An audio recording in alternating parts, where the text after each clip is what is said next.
Hey, welcome to another episode of the Blackout Tips Podcast. I'm your host, Rod. Joined as always by my co-host, Karen. And we're live on a Monday, ready to do some podcasting this Monday night. The official weapon of the show is phone chair. The unofficial sport, bullet ball. A bullet ball, extreme. I was 3 seconds from saying taser, and I was like, wait, can't think. I'm not even gonna lie, y'all. All right.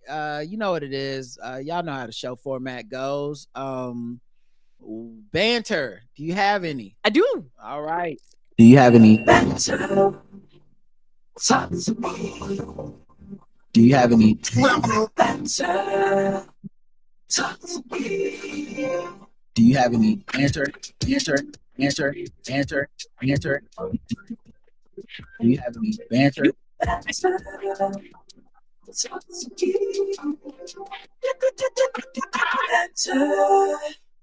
Talk to me. Do you have any banter? Banter.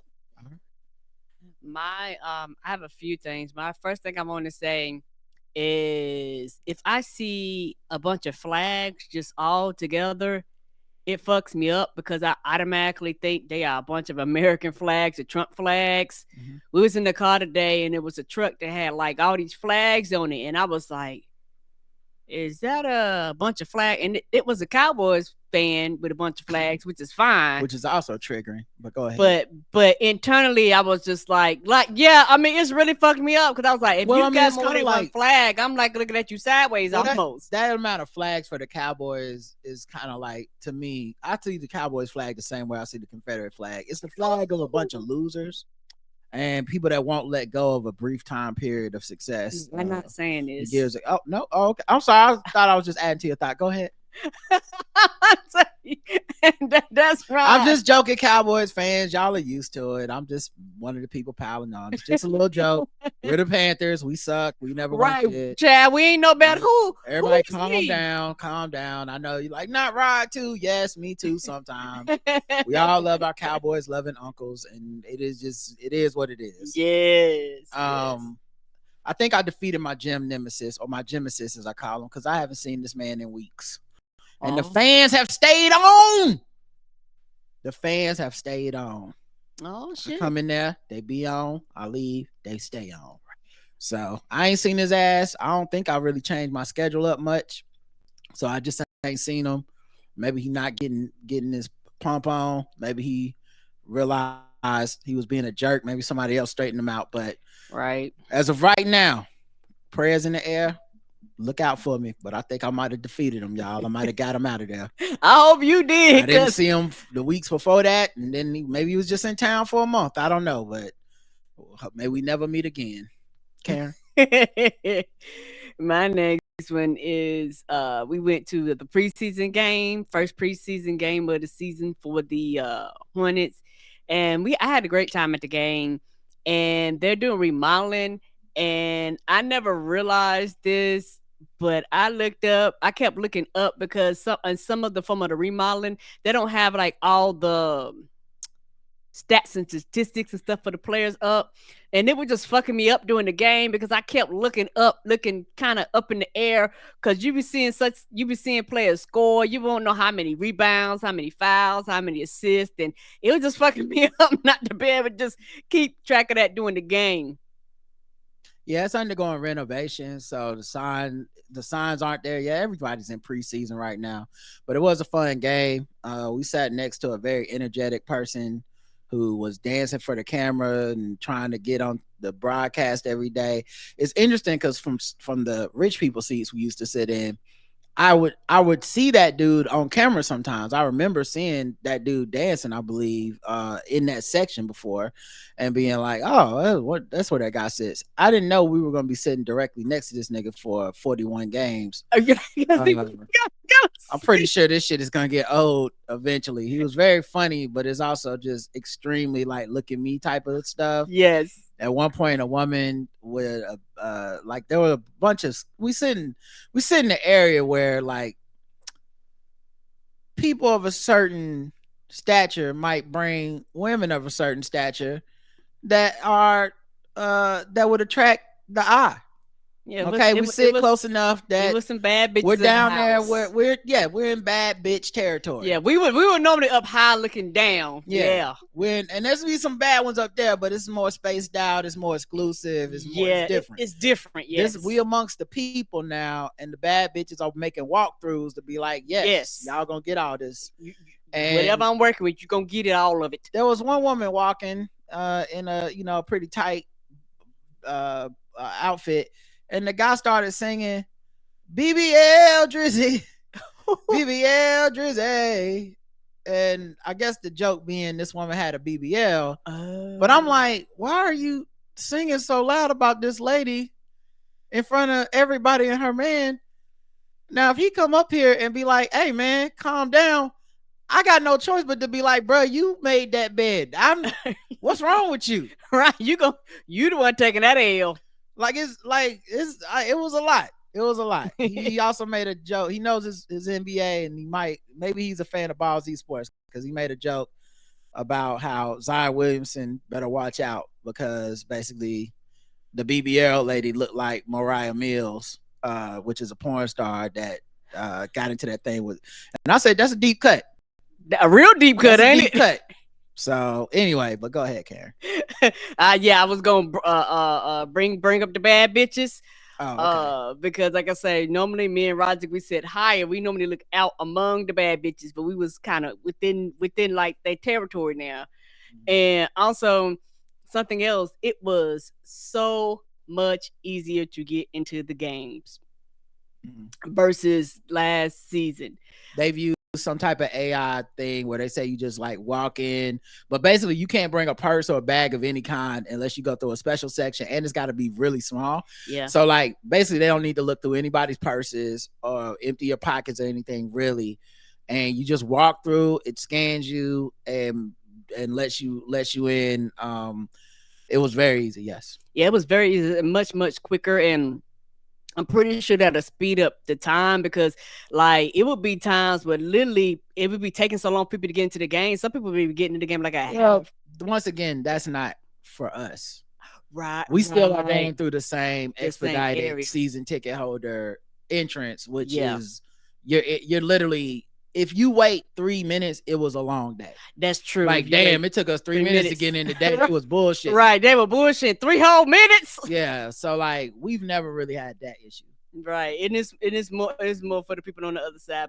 But that's it. I just want to talk about my last thing that I wanted to bring up was listen, pro tip. Catcall your woman around the house. Keep things fresh. Okay. I normally don't give relationship advice. It's not really my lane, but I'm just saying your woman won't be catcalled every once in a while. You don't have to, do it every single time you see her, but just every once in a while to shake things up. They walk around the house. They be taking their bra off as soon as they hit the door and stuff. Yeah, this bitch has been strapped up all day. Yeah, just yell at them every once in a while. That's what I do. When she walking through the living room, you just be like, God damn, bitch, look at them titties. Something like that. Something sweet. Something romantic. Let her know you care.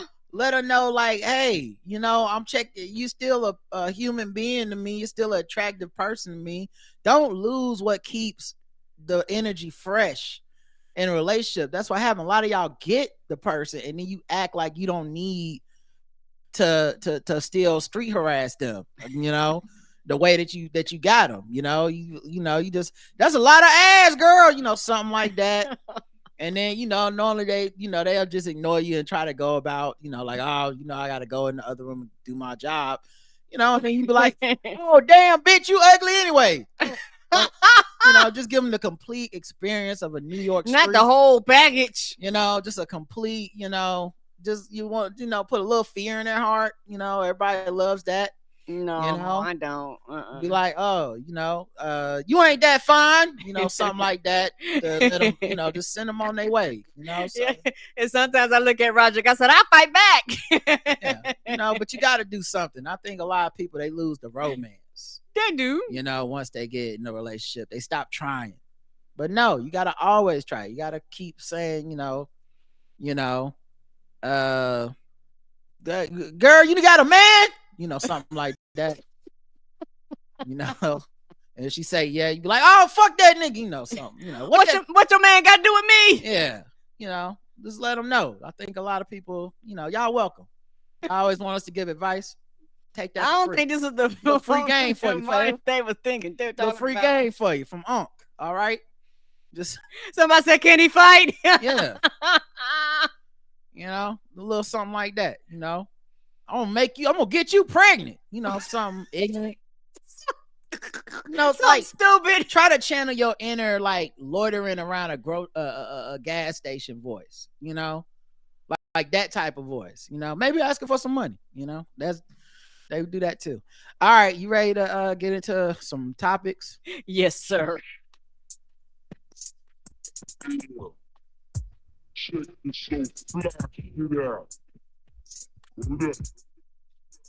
Psycho. Music. All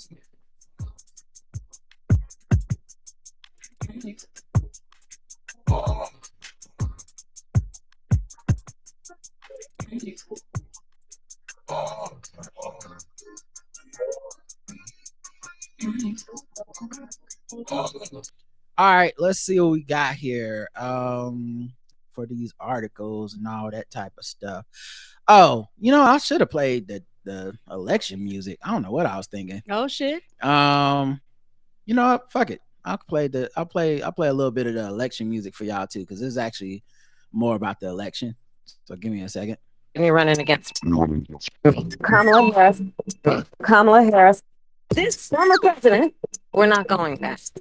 This former president, we're not going fast. This former president, we're not going fast. So let's be clear about that. And you're running against me. Kamala Harris. All right, let's get into some of this electoral political news that we be talking about, trying to keep y'all informed along with us. So Kamala Harris is doing a media blitz that I think is as avant-garde, as paradigm shifting as what Barack Obama did in 2008 with social media. I think it's a thing that will be the blueprint, especially for a lot of liberal, a lot of politics that are running as politicians who run as Democrats. I think this will be a blueprint for them because she's kind of shirking the traditional media, which has really failed in this moment. It has failed the moment for all of us. So much of what liberal media, or just liberal, what media has just been like gotcha stuff. It's been this, what Trump said this. It's been a lot of like trying to get you for a viral moment, stuff like that is really, you know, it's really been disheartening to watch what has happened to our traditional media. And so she's been doing these kind of like non-traditional things. She went on All the Smoke, which is a very popular podcast, especially with Black men, which is a demographic that people are like, she's not doing enough for Black men. Right. Very savvy so far. I hope it continues to avoid places like the Breakfast Club. Like, y'all notice we haven't got that viral gotcha clip from the Breakfast Club interview that they always have for the Democratic candidate. I think she learned. I think somebody told her, like, we don't need to do that. So those are the avenues you can go to reach the audience that you want. Yeah, and also like that they're poisoning you against the audience. Like they're not, or poisoning the audience against you. They're not there. They're there to make it a flex that they had you on their show and they did something funny or fucked up to you. They're not there to help you get your message out to the people. That to them, they feel like that doesn't serve them, not their audience, them, Charlamagne and DJ Envy and them. So she on Sunday she appeared on the Call Her Daddy podcast, which is a very popular podcast, especially with women, and especially with white women, which is a demographic that went for Trump, and it aligns with a lot of stuff for the Call Her Daddy podcast, like Alice Cooper talks about, where it's a lot about women's rights, feminism, reproductive rights. And I'm not saying it's some woke liberal podcast. It's actually kind of interesting because not too long ago, Alex Cooper, the host of the podcast, did an interview. I forget who it was with, but she's like a big name, big podcaster at this point. I think it used to be a duo, but she stayed on and all that stuff. Right. So she got interviewed. I forget what publication, but it was a big publication. And they asked her about politics, and she was trying to say like she wouldn't have a politician on her show, not a Democrat or Republican, because kind of the both sides are ism type of thing, and it's like, and it's not our lane. She had to start the podcast with basically an apology for saying that and be like, no, it is our lane. These are important issues. These issues affect us, like right. We do want to, like, the women listening to the show, women that can't go get an abortion in certain states listen to the show. They might want to know what the next person running for president, the next potential president, has to say about their rights. Right. She also, kudos to her for that, because a lot of times people do not apologize. Apologies are underrated, particularly if they're done well. Yeah, so that's a major platform. She's doing 60 Minutes, which is a traditional platform. I think that's on Monday. It's a primetime edition, so it should be coming on today sometime. Tuesday, she's going to be on The View, then Howard Stern, and then The Late Show with Stephen Colbert. This is another reason that it's so refreshing to have her in the race, is that running for president is so difficult, and I think it's pretty obvious at this point. Running for president as he was being the president was taxing on Joe Biden. Yes. And it's the thing that has benefited both of them. She's not having to manage the country while running for office. Right. And it is really showing the difference between her and Donald Trump and his old, tired, whack, unfocused campaign. Ain't it unfocused? Like, her shit is just so, like, so much energy, so on the ball, so on point. The crime, just the criminal underrating of her as her charisma and her acumen has really come back to bite every one of her detractors, because they made the bar so low that her sitting, being charismatic and talking to somebody for an hour without really having any bad moments out of it is light years ahead of what everybody said she could do.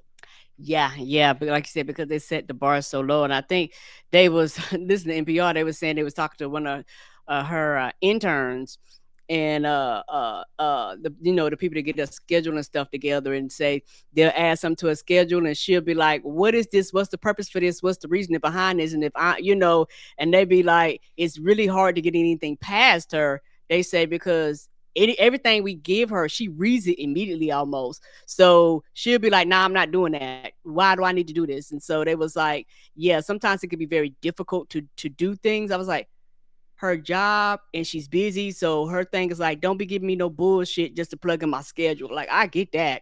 Well, I think it's about how tuned in she is.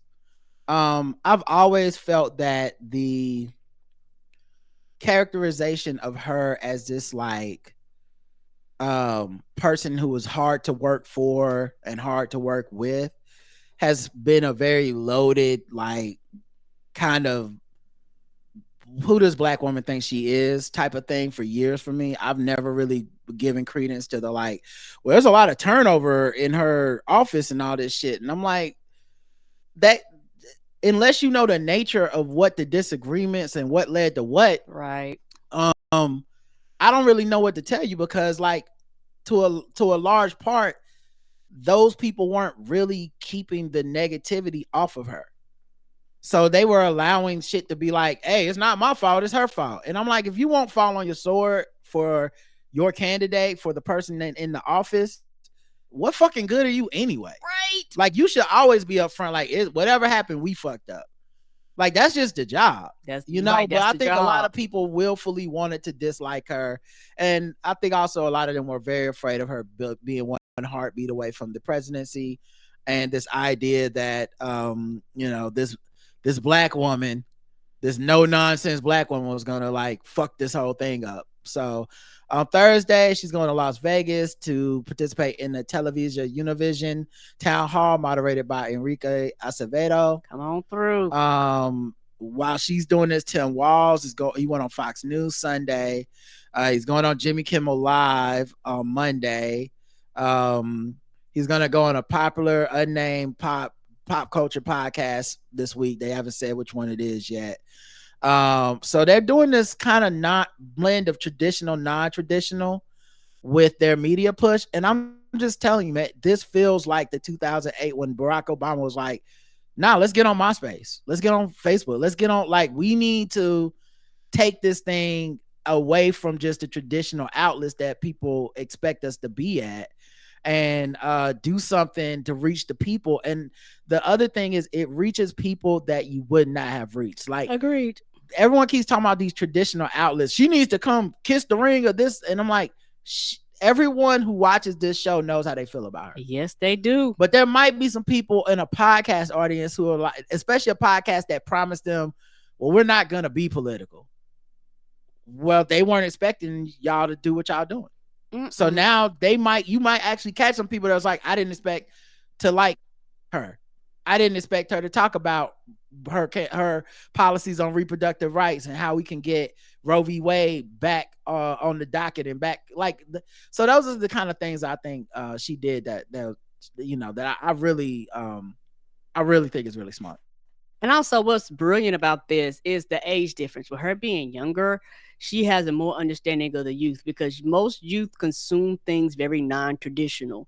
Like that, like a lot of them, they cut the cord. They don't have cable. They do things through YouTube, TV, and all that stuff. Like they are not like, I watch whatever it is that I watch. Like you said, those group of people have already determined and already decided what they want. So when you're talking about a lot younger generation, you're going to catch them listening to you on a podcast. You're going to catch them listening to you on these other avenues that aren't really mainstream. So it's like almost you have to go to where the people are, and particularly younger people, because younger people have a probability of not voting at a higher level because they're young. So you have to get to them about, hey, these things are important, and here's why these things are important, and here's what I can do, and here's do I keep my promise, whatever these things may be. And that's very strategic, and it's actually very smart. And this is one of the things that people in Trump's campaign, I was in NPR, people in Trump campaign was saying, hey, we told him that one of the best things he did before was he went viral on like TikTok and not like on the internet, and he refuses to do it. And that may be the downfall of him, particularly with a lot of the younger people, because that's where they're at. Right. Yeah. And I think this happened on Twitter where when I said that this was like game changing stuff, there was like, well, Barack Obama, the impact of social media was negligible at that time because it was really 2012. And I'm like, motherfucker, I'm talking about the impact of changing the game. Right. Like, I'm not talking about will it win the election single-handedly? Only a fool would say that. I'm saying this type of strategy change is the kind of boundary pushing thing that makes people think differently about how to campaign in the next time. And also, there's a lot, particularly if she wins, there's a lot of people that just watching her. It would not surprise me if somebody like AOC and the squad and some of these other people that are a lot younger start doing more of these non-traditional things as far as going on podcasts and things like that next time too, or doing the next cycle. And even on the Republican side, some of them might start going on now trying to find some of these right wing podcasts if this means people will vote for them. Yep. Because they want them votes, so they're gonna go where the votes are, baby. Yep. So that was the Kamala Harris news for the day. Of course, we still have some more Diddy news. He Diddy be wanting the body, and you gotta tell him no.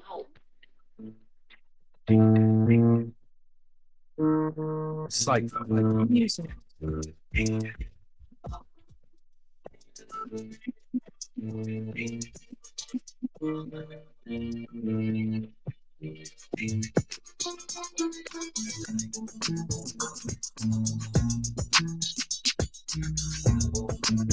All right, Diddy news. Diddy's mom, Janice Combs, weighs in on son's legal woes, says he's not a monster. Oh, mama. Man, it's your son. What you supposed to say? She also addressed the hotel footage of him beating Cassie. which I mean we all saw. She says, to bear witness to what seems like a public lynching of my son before he has opportunity to prove his innocence is a pain too unbearable to put into words.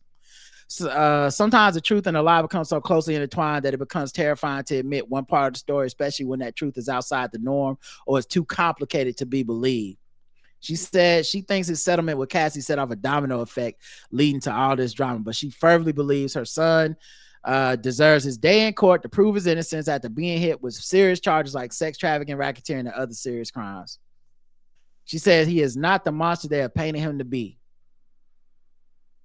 Okay, well, you his mama. So, what would we expect you to say?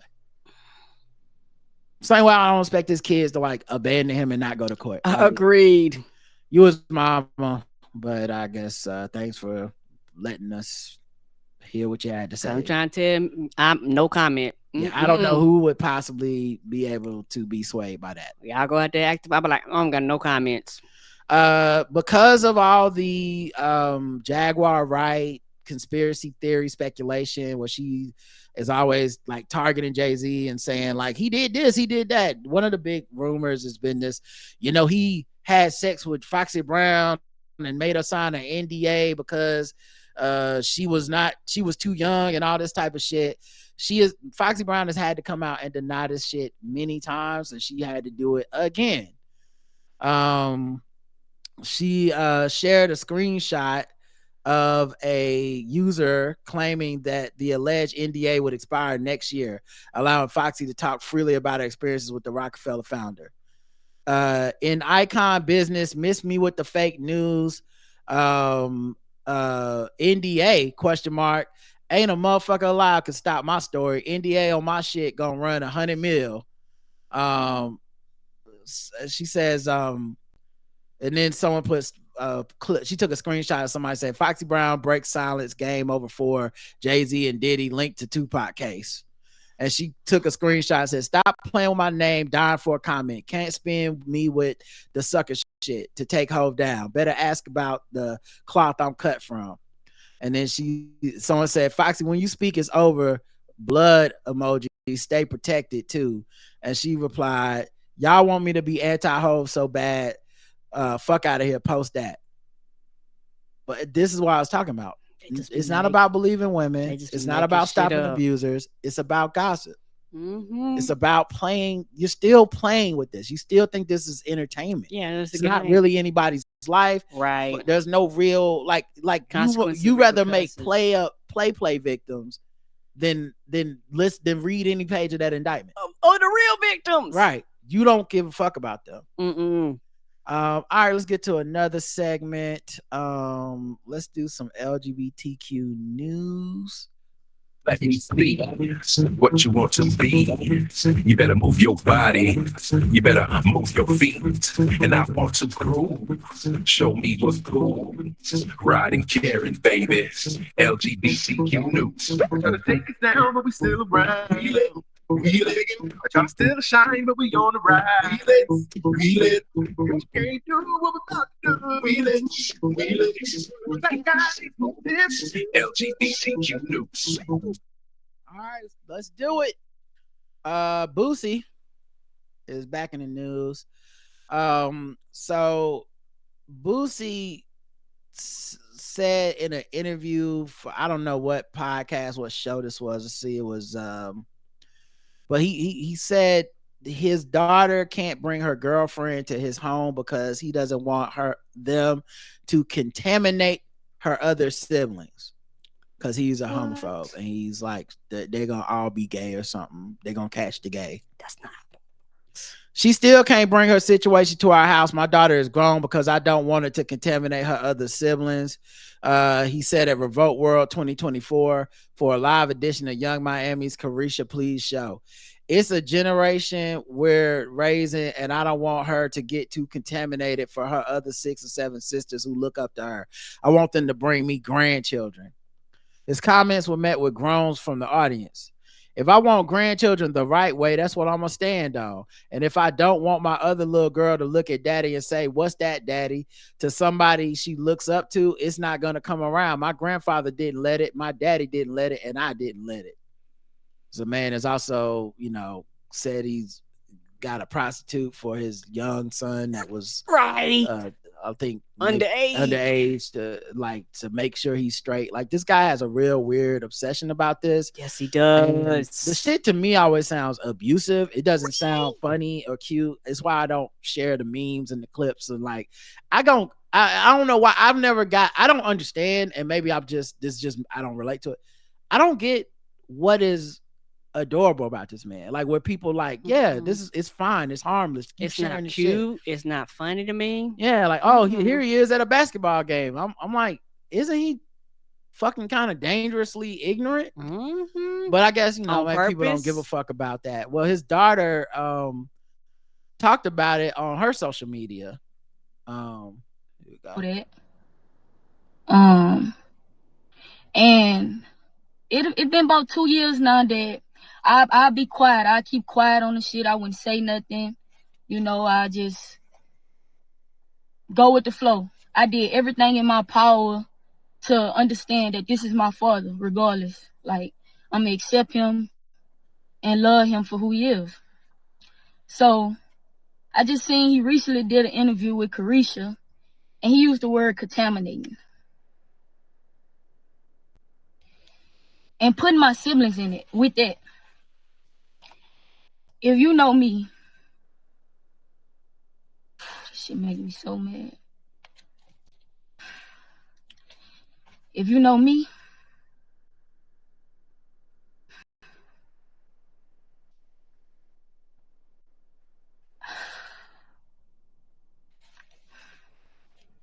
I love and respect my siblings with everything in me. And they respect me and love me with everything in them. When you getting on their nerves, I'm who they call. My siblings, most of my siblings, teenagers. Teenagers you don't want to let grow up. But okay. Another thing. You keep speaking on me gay. You keep doing interviews and I don't say nothing, right? The first ever interview you did, you said you found out I was gay, that I like girls and I had a girlfriend from a picture that went viral. That was a lie. I let that slide. I never addressed it. You found out I was gay a year before that. The incident happened in Jamaica when I was a gay B-word, when you called me a gay B-word. So if the world really knew all the things and the hurtful things you told me before and I forgave you, you wouldn't even understand. And no matter how you feel, at the end of the day, nigga, I'm your blood. I am your daughter. Yeah, it's crazy how that shit doesn't work both ways. Like, and I've never understood this, because a parent job on this earth is to be the fullback for their kid. Like, you help them make a way, but you can't control them and tell them and say you gonna go this way or else. And oh no, you can't. Your job is to protect them. How are you protecting her? How are you making her life any easier? It's all about you and your ego. You decided none of your kids should be able to be gay, and that was as far as you thought the shit through. Going on these platforms, putting it out, making her life harder, because people know that's your daughter. So who do you think gets the comments? Who do you think is in whose mentions? It's just very irresponsible. And it's also funny because this is the only time motherfuckers really be caring about some Jesus and some God. Like, you're a gang member. You're talking about, like, you can be a gang member. You can be talking about killing people. You can be talking about violence. You can be talking about fucking all kinds of women. You are on Diddy's side with the fly out bullshit, right? Like, we just flying good. So that's sex trafficking now? How are your kids all by the same person? Are you married to all these women, right? Like, all that, fuck a Jesus. They ain't got nothing to do with no fuck religion. I'm living my life. This is just how Boosie live. When it comes to somebody being gay, all of a sudden, here y'all come pulling out a Bible from nowhere that you don't live by any other fucking time. So I just think it's like reprehensible what he does and what he puts people down, like puts people through, and the amount of people that think it's cute. And my thing is this: there are other children in the household that she said they're teenagers. You're making the assumption that all of them are straight. You don't know that. Right. And it's also this: they're watching the oldest sister, because it sounds like she's the oldest child. They're watching the oldest child and how you treat the oldest child. And if they were, they're not going to say anything until they get out of your house.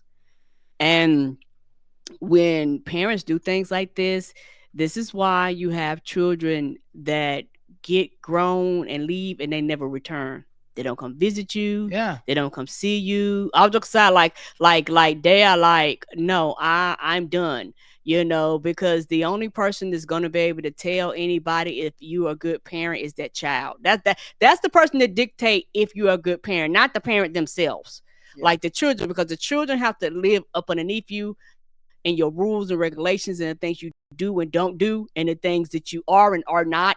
They have to deal with the consequences and repercussions of all of you as a totality. I've said it before and I said it again. Children have to know their parents. Parents do not have to know their children. They don't have to learn. They're not obligated to learn them. Children have to know their parents for a form of survival. And, it's one of those things where it's going to be interesting as these children get older and as these children, leave the house and things like that. And if other children were to come out and say that they were gay, how would you respond to them too? And also, the children, like I said, children make their own choices. Children make their own decisions. You agree with them as a parent. You might not agree with them as a parent. But at the end of the day, your job is to love and protect them.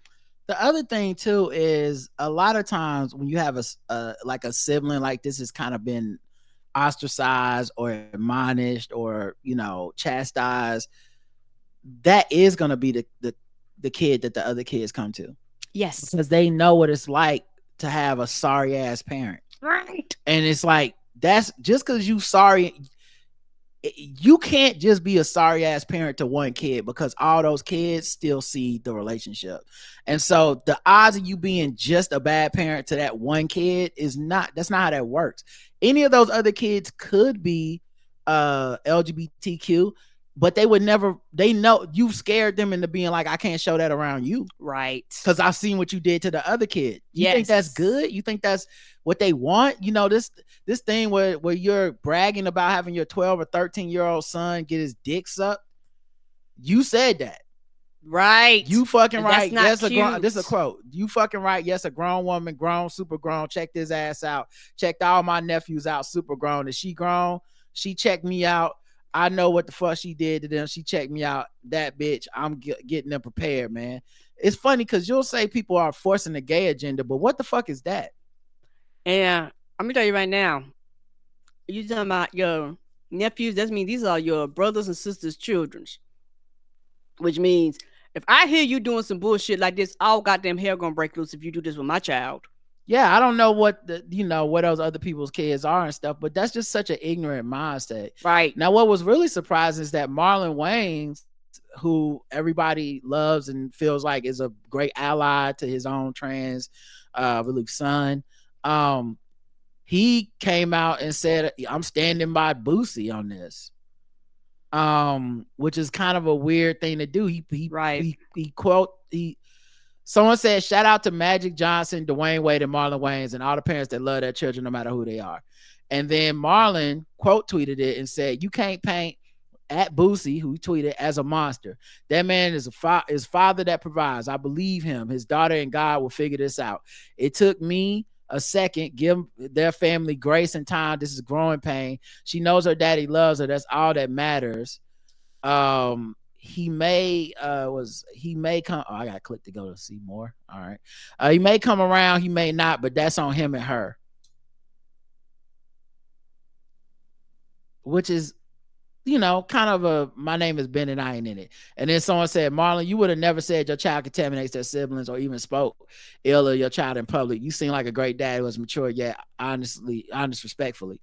He said, I wouldn't have, but I understand the disposition and I will hold space for at Boosie, which he tweeted tagged him again, so he wants him to see that he's saying this and his family. Now on the one hand, I understand because someone basically, this is a thing people do all the time. They tag somebody, but it's not really out of love and support. It's really to shit on somebody else. So it's like when people say, oh yeah, the black guy with tips, but they're just quote tweeting us on top of somebody else's podcast that they don't like. So it's like, Joe Budden said this, at the black guy with tips would never say that, and it's not really love or uplifting. Really, it's really more of a like, here's a way to shit on this other show. But I don't respond to those. Me either. I'm like, the hell out of them. Yeah, like if y'all want to use us to shit on somebody else, I don't need to participate in it. And if you're making a good point, you're making a good point. What the fuck am I gonna say? I wouldn't have said that shit. I wouldn't have done that shit. Right. But it is this interesting thing of like feeling like you gotta like step in and be like, nah, it's kind of everybody's gonna they'll figure it out. It's God and them, it's their business.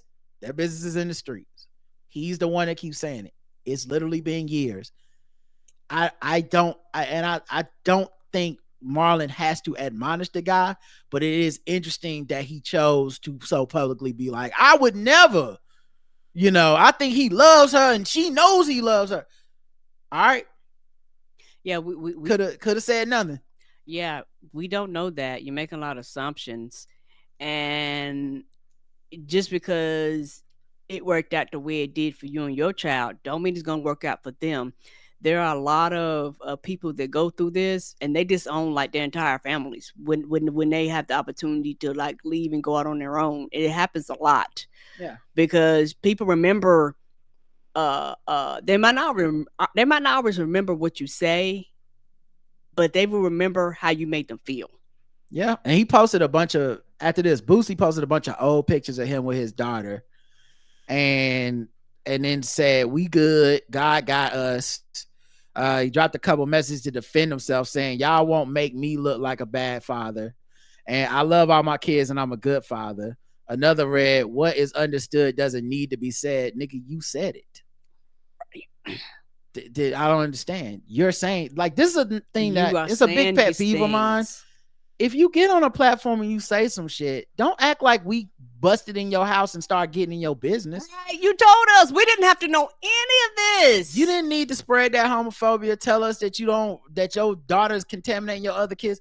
You could have said no comment. You could have said, that's between us and our family and God. Now it's between y'all and God after she done went on social media and finally responded to your ass. Right. And it took a very long time for them to respond. Yeah. And I mean, like, far be it from me to say what somebody else's love is or should look like or what the fuck ever. But I know what that kind of toxicity looks like. Mm-hmm. And you can try to tell me whatever the fuck, but I'm not fooled by it. I don't need to be like, I'm not trying to be your friend. We don't roll in the same circles. That seems like hate to me. And it's hard for me to see hate and love and be like, nah, I'm sure the love will win out. It's like, nah, you said a bunch of homophobic shit about your daughter. That's very hateful. So you want us to know it. You keep fucking telling us. You keep telling us, not him. I'm not gonna make the assumption it's gonna work out. I'll leave that up to your daughter, and really your daughter, not even you. Your daughter. Because of course, a lot of times when you do hurtful shit like this, the parent is the one being like, "It's gonna be fine," but then you talk to somebody's kid and it don't be fine. It don't be. I know grown ass adults who are still fucked up over their parents today. Yes, parents dead. Parents they don't talk to. But it's gonna live with that kid forever. Because at the end of the day, they still gonna be a kid forever. In that way, they will always be that person's kid forever. Even after you disown them and they disown you. So like that pain doesn't just go away for people. And posting the old ass pictures and being like, we good. That like it's so weird to know that dude lives for Instagram like that. Right. And that's not how it works. And as somebody who has lived long enough to deal with those things, work through those things, shift through like a lot of feelings about parents and them being not perfect and all that shit. Yeah, it's not an easy process, and everybody don't come to the same conclusion. And for some people, they'll be like, this shit is abusive. I don't have to deal with this, and I no longer want to have anything to do with you. And that's their choice to make. And you as an adult have to sit and live with the consequences of your actions from what you did. And then a lot of times they turn around, they get mad at everybody when they're older and nobody comes to see them. Their grandkids don't come and see them. They throw them in a nursing home. They want to act like the people around them are quote unquote wrong for this. But you can't do this, treat everybody mean, be nasty and bitter and talk shit and run everybody away and talk crazy to everybody and show no love and then expect people to show love in return. Yeah, that's why I don't understand and can't participate in the like him as a meme, him as a cute story. I don't get it. And I guess I just was out of the social media loop whenever they decided this dude was like somebody we should be giving all this credence to, because I don't get it. Like he had one song that he had Wipe Me Down, but like this is not some iconic like what does Boosie think about this ass? Right. Last story, Joe Biden makes history by confirming 12th LGBTQ plus judge, the most of any presidency. What is the name? Chaperone. Think about this. Judge Mary Kay Costello made history on Tuesday when she became the 12th Senate confirmed LGBTQ plus judge. She was appointed 52-42 confirmation from Senate. She'll now sit on the bench of the U.S. District Court of the Eastern District of Pennsylvania. It set a new record, topping both the Obama administration and Biden's administration previously tied record of 11.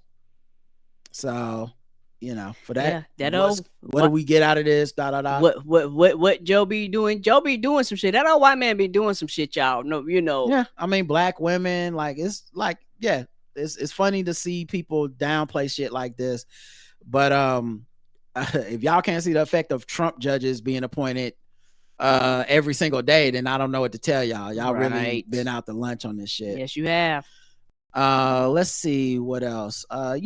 Transition music, and we'll get to some other news real quick.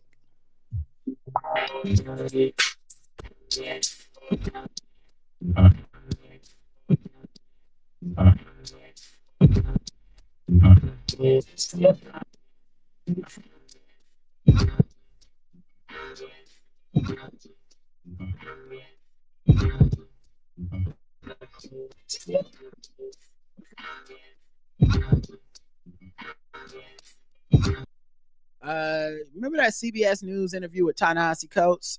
Mm-hmm. I guess the guy's name Tony DeCapel. Okay. Mm-hmm. He kind of jumped all in Coates' grits. Basically said he was sympathizing with terrorists and his book belongs in a terrorist backpack and all this shit. Mm-hmm. Well, apparently, the brass at CBS News did not like that shit. Executives on Monday told staffers that a recent interview conducted by Tony DeCapel on CBS Mornings failed to meet the network's editorial standards, a decision that has spurred some pushback. DeCapel last week interviewed author and journalist Ta-Nehisi Coates about his new book, The Message. The segment raised eyebrows among viewers and internally because it progressed into a tense back and forth as DeCapel grilled Coates on whether his writing expressed antipathy towards Israel. Right, and not trying to funny for their thing. If you're watching this show, 9 times out of 10, you want the happy, lucky, turn that muscle, make me feel good. We go on to the next segment, whatever the cooking show is, and all of a sudden that shit became tense. Well, also he took over the interview. This is why I haven't really done this whole back and forth about like, well, why come Gail and them didn't say nothing? I really, as somebody who's seen this shit in person, I really think Buddy just went completely off script, went in on this man. None of his co-hosts got to ask any of their questions. He monopolized the segment. Yes, he did. And then it was like, that's all the time you get. It's live too. So basically, we move it to the next commercial, next segment. Yes, I can guarantee you other people had other shit that they wanted to say. But like you said, you have a certain amount of time. It got to him and nobody else said another word. It was like, we did not plan for this segment to go like this. And that's from the news station has to deal with the backlash of people for and against bombarding them with comments.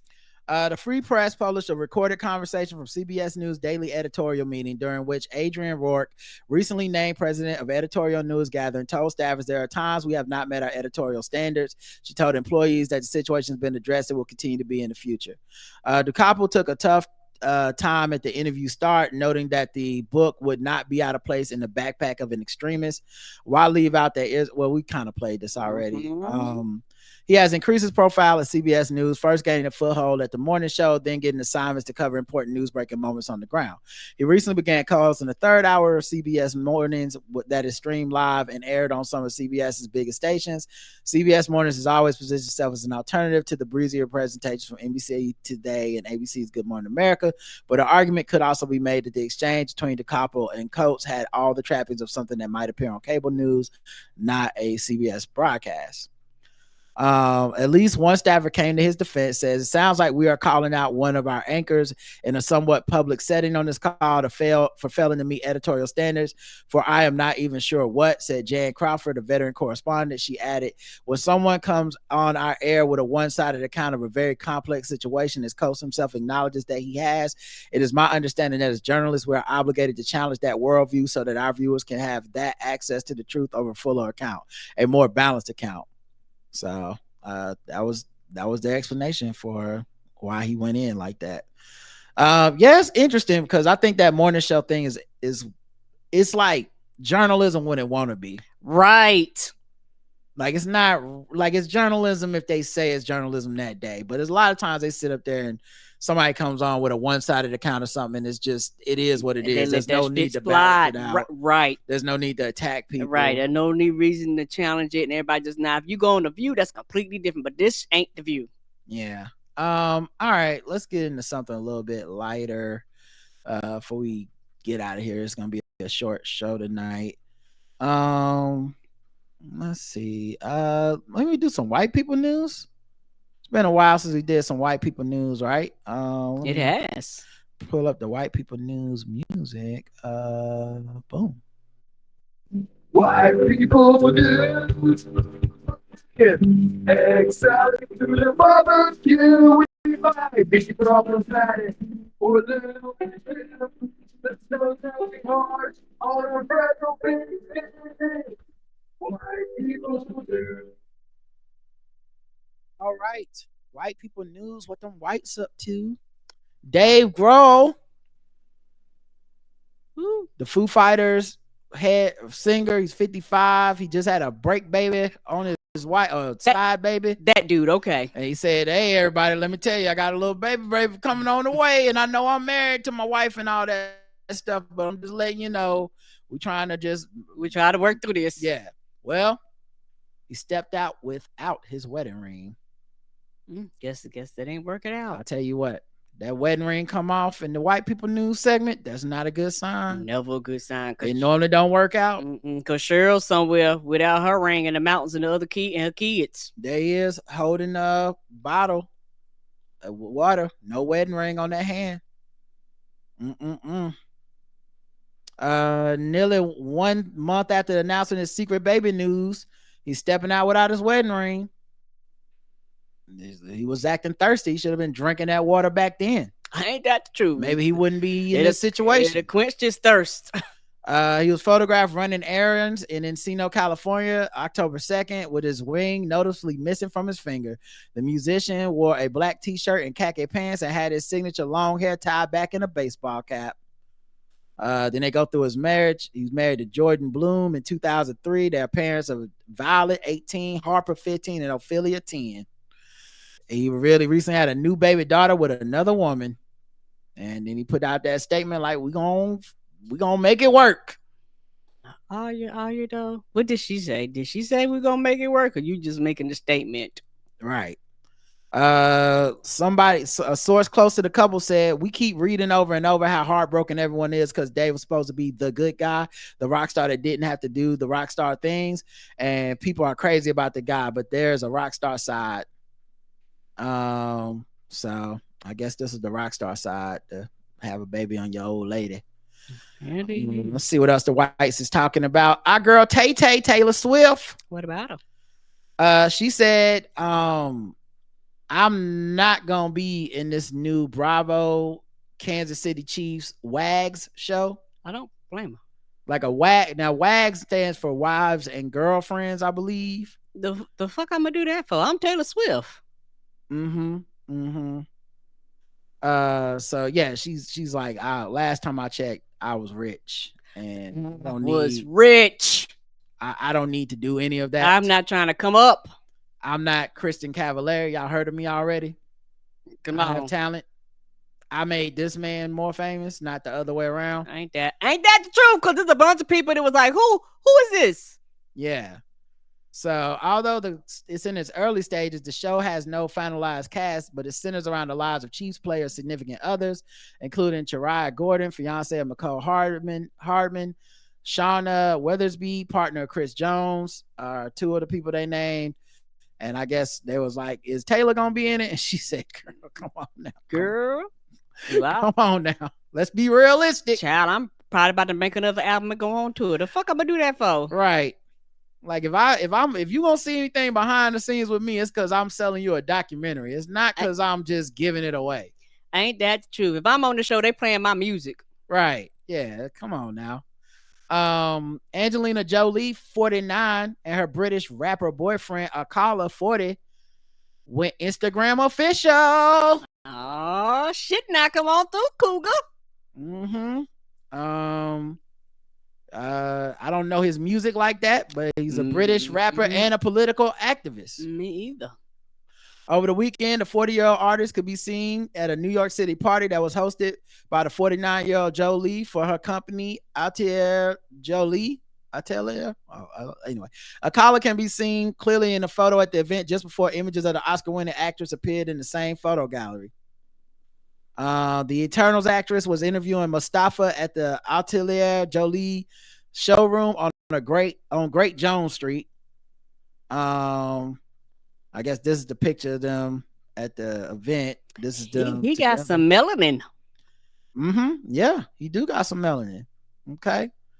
I guess she said she done had the finest of milks with Brad Pitt. Right. She said, let me go get this Mario Van Peebles looking dude. So yeah, they together. And they Instagram official. I see you. Yeah. So we love to see it. Hopefully they're happy together. So when she go see her baby at the college. When she go to Howard. To go pick up the baby, the baby has some affinity, somebody to be around and know some things. So yeah, he definitely brown. Yep, good for him. We love to see it. Okay. Love to see it. Good for Angelina. Moving on. Okay, bigger, better things. No pun intended. Let's see what else happened with the whites. Rebel Wilson and her new wife Ramona Agrama are seen for the first time since Time to Not as they hold hands during a honeymoon in Paris. I did not even know Rebel Wilson. I didn't know she was on that team. It's no judgment. I just literally didn't know. I feel like because she keep to herself. Yeah, and she just pop up. I'm about to say she just work. That's all she do is just work. I know she lost a lot of weight. Like I thought she was like dating her trainer or some dude, and they was like getting healthy together, and then I guess they split, and then next thing you know, she popped up, married on them. I see you, girl. Move in silence like real G's. Come on. The Hollywood star exchanged vows with Ramona in Sardinia on Saturday, and the happy couple are spending their honeymoon in Paris, where they were spotted heading out to dinner together. And that's them. Yeah, because it was a big thing. Because she went through the transition, lost a lot of weight and all that stuff. But yeah, she don't be saying nothing. She be like, I don't say nothing. I just work. Rebel looked chic in a velvet blazer teamed with leather trousers, while Ramona was stunning in a full-length shimmering coat. The Australian actress married her longtime partner in a romantic ceremony on the Mediterranean island of Sardinia, surrounded by close friends and family members. She broke a social media silence on Monday and shared a photo of the happy couple as they held hands shortly after. Caption in the photo, married, Sardinia, September 24th. So, yeah, good for them. We love to see it. Okay. They out here stunting on us.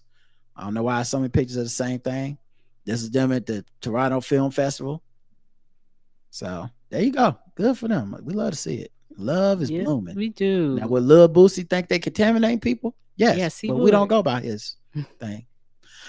Shocking map. Gotta keep this for white people news. Okay. Shocking map reveals surprise states with the most cocaine users. Almost cocaine. Mm-hmm. Florida. Okay. I would say it was on the list. California. Mm-hmm. One of them square flower states. One of them up there. I don't know which one. Nevada. Okay. I'm just. I mean, you naming stuff. I didn't ask you to do this game. You playing the game now. Okay. You did this. Go ahead. I was gonna read the article whenever you're ready. Please read it. I would. You make me think. Sorry. Yes, I started playing the game. All right. So apparently, Colorado is home to the most cocaine users in the United States. Well, they do got that snow. Rocky Mountains. More than that's the state. Rocky Mountains. Yeah, more than 3. No, Colorado Mountains, right? Colorado Mountains. Rocky Mountain, like Tennessee, right? Anyway, more than 3% of Colorado residents are age 18 and older. About 96,000 people report some form of cocaine use within the past year. Ooh, they're bringing the old stuff back. I thought people got off the cocaine. Colorado was followed by Vermont, and then Rhode Island, and white states. Massachusetts. Well, Karen, you know what segment we're in? No shit, I'm sorry. I mean, that's why I went and put it in this segment. It's not just in the regular news. Everything snow. The cocaine is snow and the people is snow. Yeah. So that makes sense. I haven't heard a state that's really surprising me yet. If it was meth use, I might have went with your Florida suggestion, but yes. Overall, in 2022, about 2% of Americans 18 and older reported using cocaine in the previous year. Nationwide cocaine use has been on the decline since 2017, 2018. Damn, that's late. It's not declining before then? Y'all was ramping up? What the fuck? It might have went up for doing COVID. Maybe it's a black thing, but cocaine not some just like pull it out like it's normal shit around me. Right. Now crack is a different story, but cocaine, I think I've been at parties before. I've seen people smoke and drink and shit. I've never seen nobody pull out no cocaine or no crack casually. Not casually, no. Yeah, it's not my thing. My understanding is they supposed to ask you, do you party over very loud techno music? Right, that you barely can hit them. And it's like, why are you yelling at me? And just say no, so you don't get trapped into something. Everybody asks you something, say no. Cocaine, commonly known as coke, is illegal in the U.S. in all forms, blah, blah, blah. The survey does not provide explanation as to why cocaine use is high in these states. What? Oh, I know the explanation. I do too. Okay, you know them states. They got a reputation. Okay, let me guess what else they sell in them states a lot. Khakis, Dockers. Come on through, Dockers. Okay, so a lot of quinoa. Oh man. Let's see what else it said. There also appears to be a link between marijuana legality and cocaine use when it comes to states with the fewest coke users. Wyoming, where marijuana is still illegal, has the fewest cocaine users, with 1.3% reporting the drug use in the previous 12 months. This is followed by New Hampshire, which is the only New England state that prohibits cannabis sales. So I guess if you can't get weed, you can't get coke. Maybe it is a gateway drug. You start smoking some weed, you be like, I need some cocaine to even this out. Meanwhile, Arkansas, Dakota, and Texas and Alaska, both those are the bottom 5. Arkansas, South Dakota, Texas, Alaska. So man, they on that white girl. I can see Alaska. Alaska too far. The coke man can't get out there. Yeah. Do you party? In other white people news, the doctor charged in connection with Matthew Perry's death pleads guilty to conspiracy to distribute ketamine. Damn, that shit was fast. They were not bullshitting. They was like, we gonna find out who killed this white man. You killed one of the friends, bro. You gone. What? You said, I know I'm going to jail. Yes, you killed somebody important. Now, if I would have sold meth the regime from living single, I'd still be able to fight the case. You might be, yeah. But you killed the wrong one, buddy. If it was Theo from the Cosby shows, then maybe we'll see you in court. But you can't kill a friend. You sure can't. You cannot kill a friend. You kill a friend, somebody from Seinfeld, they gonna throw the whole book at your ass. Yes, sir. You finna get the death penalty. For real. They gonna charge you with all of the crimes. Yeah, I see why. Listen, as soon as he got that motherfucking iPhone news alert, like, oh, Chandler dead. He's like, oh shit. You know he was like, God damn it. I sold him the ketamine. I'm going to jail. Yes, I'm going to jail. They about to get all my text messages, emails, all like the burner phone, all the cash apps. They gonna know my internet browser history. They are about to send me to jail. What can I plead to? Because I know I'm going. Yes. I need to. What can I plead to? How can I not be there for the rest of my life? Y'all let me know. He called them. They're Right. like, 911, hello. Yes, I did it. I'm just letting you know. Y'all come. Do I need to come in? Do y'all need to come get me? Y'all don't even gotta look for me. No, you showed up. I'll show up at your front door. Yeah, I already know. I already know what it was when you know what? Come to the police station. I'll be there for you because I'm gonna be waiting. I'll be waiting when y'all. They were like, sir, we open up at 6. I'll be at 5. I'll be there at 5. I'll be there at 5:45 waiting outside so y'all can go ahead and process my paperwork because I know I'm going to jail. Yes. And I don't really want to argue about it. Now because it is one of the friends, it's 5 people that's been charged in connection with this death of this one man. God damn. Right? Like you can't even overdose and just be like he overdosed because he was on drugs. He died. Like I feel like that is the story of many people in America. Yes, it is. Where just someone died, they overdosed, and just sometimes they do look into it and sometimes they don't. Right. But if it's one of the friends, yeah, you can't kill a friend. Your ass is going to jail. Okay. And so he said, yeah, I plead guilty. His name is Mark Chavez. He's one of 2 doctors charged in connection with Matthew Perry's death. I told you there's 5 people involved. He's pleaded guilty to 1 count of conspiracy to distribute ketamine as part of a plea agreement during a court appearance in Los Angeles Wednesday. Well, I mean, when you said 1 or 2 doctors, I was like, 2 doctors. He was doing that much drugs, man. He needed 2 doctors. Oof. So yeah. He's accused of providing Dr. Salvador Placencia, who was also charged in connection to Perry's death and had previously pleaded not guilty. Oh, you fucked up. You getting life. Yeah, you shouldn't have did that, player. But he provided the ketamine, which means he testifying. Right? Yeah, against the other one, it was like, I ain't guilty. He was like, well, guess what? I didn't do it. He did it, Your Honor. Yes. That man right there, Dr. I'm pleading down to house arrest. No, I'm not spending the rest of my life in jail. I gave him the cocaine. I gave him the ketamine, and I said straight up to him, give this to Matthew. Yeah, he gonna get bank account numbers. He gonna get paid. They gonna know everything. Yeah, he going to jail. Yeah, Perry's personal assistant, Kenneth Iwamasa, and an acquaintance of Perry's, Eric Fleming, were also charged. They charge everybody. If you handed him the drugs, you going to jail. You're going to jail. If your job, if you're his personal assistant, right? If you're the personal assistant, your job is predicated upon you personally assisting him to whatever the fuck he want. And if his thing is, I would like some drugs, guess what your job is gonna be? To get the drugs. He ODs, you go to jail. Woo! Woo! Boy, that thing, it hit different when it's them folks. Along with Chavez, they've been cooperating with prosecutors. So that one doctor, I don't know what he thinking. Because everybody else pleaded guilty. I mean, they cooperating.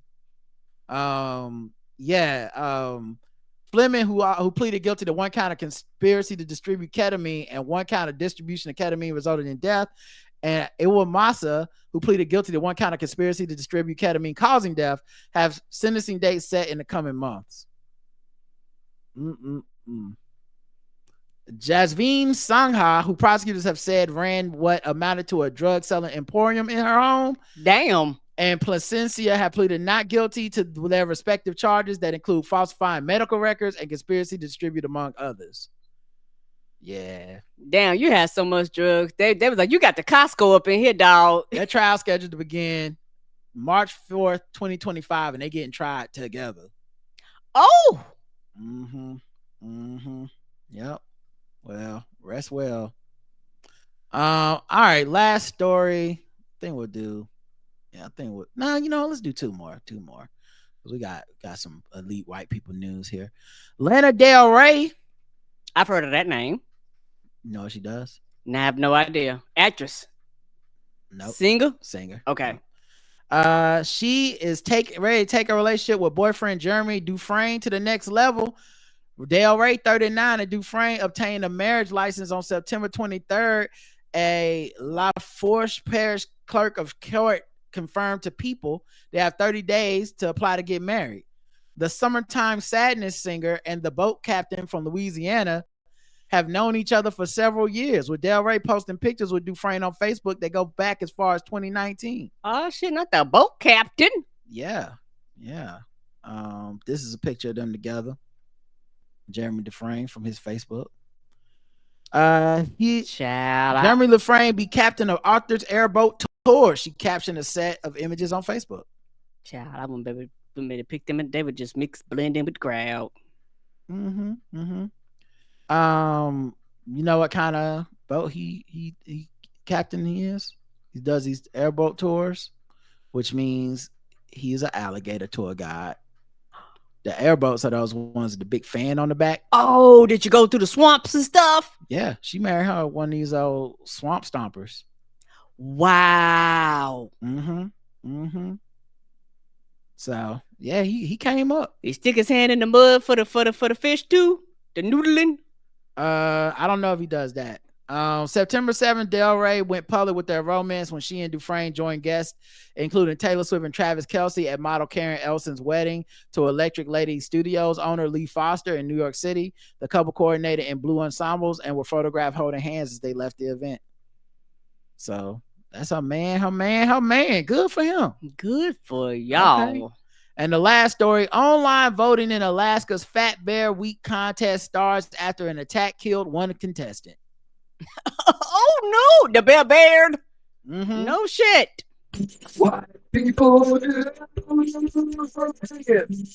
Voting started Wednesday in the annual Fat Bear Week contest at Alaska's Katmai National Park and Preserve, with viewers picking their favorite among a dozen brown bears fattened up to survive the winter.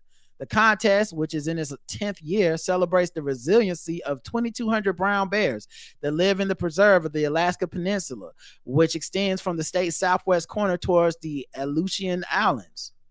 The animals gorge on the abundant sockeye salmon that return to the Brooks River, sometimes chomping the fish in midair as they try to hurdle a small waterfall and make their way upstream to spar. So basically, they put bets on the bear that's just doing what the fucking bears do, go eat heavy before they go to sleep. Yeah, I don't know if they bet on them. Did they bet on them? It's a contest. I know it's a contest. I think they just vote for them. I think they vote for them online. Oh, okay. Organizers introduced this year's contestants on Tuesday, a day late, because one anticipated participant, a female known as Bear 402, was killed by a male bear during a fight on Monday. Oh, not the domestic violence. Right. This wasn't no episode of We Bear Bears. Yogi can't solve this. No, they can't. When the bears think Yogi is a coon. I mean, he was always hanging out with that ranger. He's just eating picnic baskets and shit. I don't know. Like, is he cool or is he a sellout? I don't know. That's a great question. Do they think Smokey is a sellout? Because I wouldn't say Smokey is a sellout because he was trying to stop the fire. Smokey trying to protect us, dog. Protect the fire. Yes, he is. But I don't know. YouTube can prevent forest fires. Cameras set up in the park to live stream footage of the bears all summer captured the killing, and they also captured a male bear killing a cub that slipped over a waterfall in late July. Damn. Oh, damn. They ruthless, ain't they? Don't let the Republicans hear about these brown bears killing each other. The bear slipped and he was like, oh, you get that business. Well, damn. Trump gonna be at the next rally talking about brown on brown violence. It's a shame what they're doing to our beautiful states of Alaska. So white, so cold. National parks like Katmai protect not only the wonders of nature, but also the harsh realities.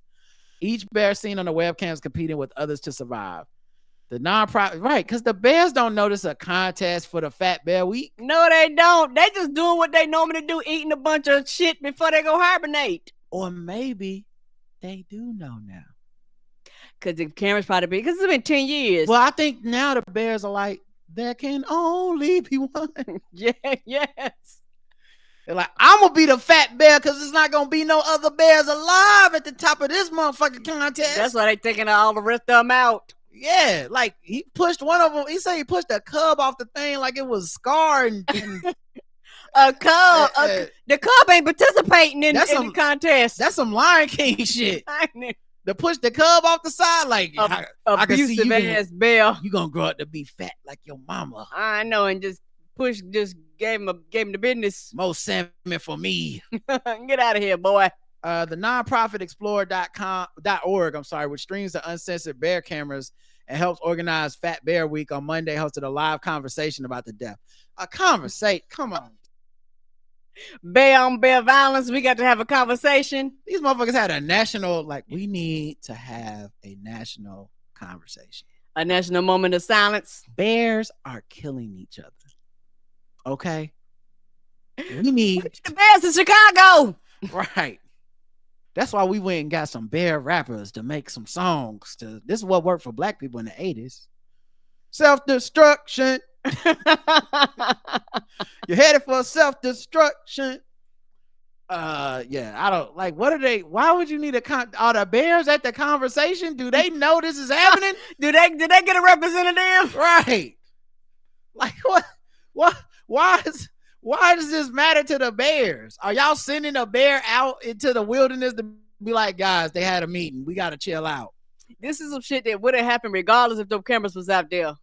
Yeah. Right, because they goddamn bears. They caught us on camera, man. We got to be more. We got to be more. We got to be more aware of our image. Aware of what's happening out here. See, we can't have the little baby bears learning from us. Okay? We got to agree. We got a very serious problem. You know we're about to go into hibernation. You know, we go to hibernation, they won't be able to spot you because we all look the same then. All right. Not only does America have a serious problem, but our people have a very serious problem. America's problem is self-destruction. You're headed for self-destruction. Today's topic is self-destruction. It really ain't the bear audience that's bugging. It's one or two grizzlies. Ignorant. We didn't land on this honey. This honey landed on us. See, this is why our bear people don't have anything. Because we don't know how to go places and act. They got to see the Lord's Tucker bear. I know. You see what they're saying? They're saying we're unbearable. But we're not. See, when you build a bear, you got to include some compassion. Why can't we build a bear up instead of tearing our bears down? See, you got to bear with us in this situation. It was a grisly crime, but it don't have to be that way. We got to stop the violence. Oh my God. The black and the brown bears got territories and shit. Right. What is happening? Right. Yeah, that's sad, you know. They're packing on pounds for survival. I don't know why the bear crime bill is next. Yeah. They gonna lock them up. Yeah. Lock them up. They already endangered species. They gonna lock them up. Do they have a bear, Dr. Umar, that can maybe like help motivate these bears. See, that's why they get you, brother. See, you putting on weight. What's that gonna lead to? You putting on 600, 900 pounds. You need to be drinking alkaline water and eating fruits and vegetables. Stop eating all this damn salmon. You know, salmon got the GMOs in it and plastic from the river. I know there were bear paws at the crime, but it doesn't mean it was a brown bear. It could have been a black bear. Back in Africa, we was grizzlies. Anyway, we're just trying to do the bare necessities. Yeah. Why can't we be Care Bears? Okay. See, when I bear stare into your heart and you bear stare back to me, I'm sending love your way. This is embarrassing what we going through in front of all these white bears. We in Alaska. These polar bears are laughing at us. You don't see polar bears doing this in their community. The only bear I can respect, well, you know what? Yosemite Sam and that bear, Yogi, I can't respect Yogi. Yogi was a coon. He was a coon. He was a sellout bear. I can't respect him. Always cozying up to the park ranger. You know, the other one talking about we can prevent forest fires. We ain't start them. You think you can talk to them people and tell them about it? The Dr. Umar bear would be a homophobic too. He'd be like, and you know, Yogi was doing something strange with Boo Boo. I never trusted them. What? You a grown ass bear? You share a cave with another grown bear? You need to get your own cave. All right, that's ridiculous. We gotta get to sword ratchetness so we can wrap this up. Ridiculous. It always happens when I plan on the show not being long and it go too long. Now I'm cooking at 9 o'clock at night. Here we go.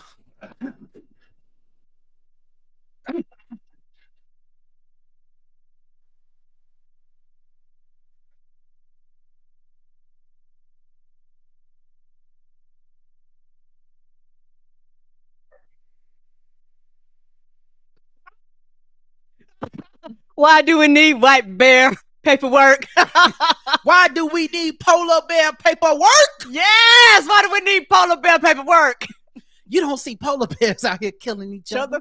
Mm-mm. Y'all don't even own this land. Man arrested with 3 katana-style swords and drugs. That's not a good recipe. 3.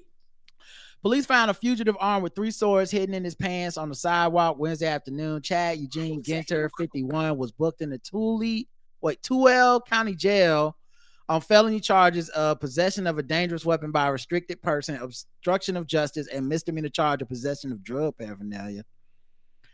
He had several warrants for his arrest and was a fugitive.